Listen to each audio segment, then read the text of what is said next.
You're clearly an expert on cyber, and cyber takes on many forms, both as a risk and an opportunity for risk managers here. But what do you see as the key cyber issues that risk managers ought to be considering at the moment? Because is it the complexity that I know you particularly look at here? I think it's the opposite of the complexity. I think it's the simplicity. Originally, cyber was considered by high-tech type of companies, the Googles and Apples and eBays of the world. But what's happened is that your mainstream companies in manufacturing and retail and hospitality are increasingly relying on technology and relying on information assets. And as more and more companies rely on technology and information assets, they're trying to increase their sales. They're trying to decrease their costs. They're trying to become more efficient in their supply chains. These are new exposures for them and different exposures than the traditional exposures for every company. So what do you see in terms of, I guess, looking at cyber as a whole, what are the key things that risk managers should be bearing in mind when they're looking at the issue and how they ought to tackle it?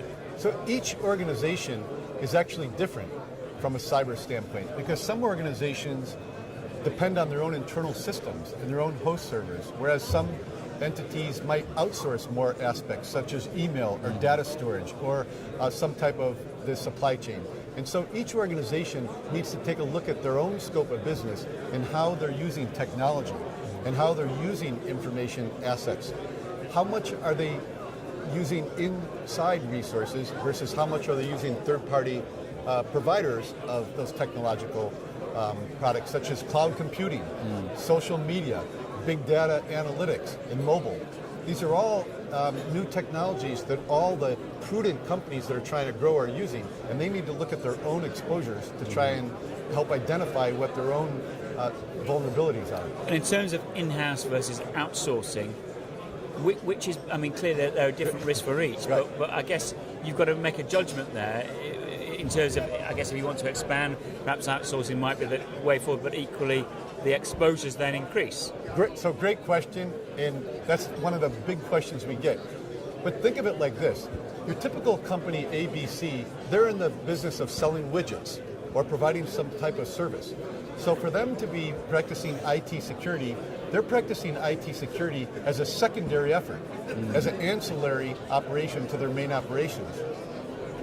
So they have to try and keep on top of every little nuance and every little new development in IT security. Whereas a third-party outsourced provider, if they have best practices, may be able to keep up more currently and have more backups and more comprehensive solutions.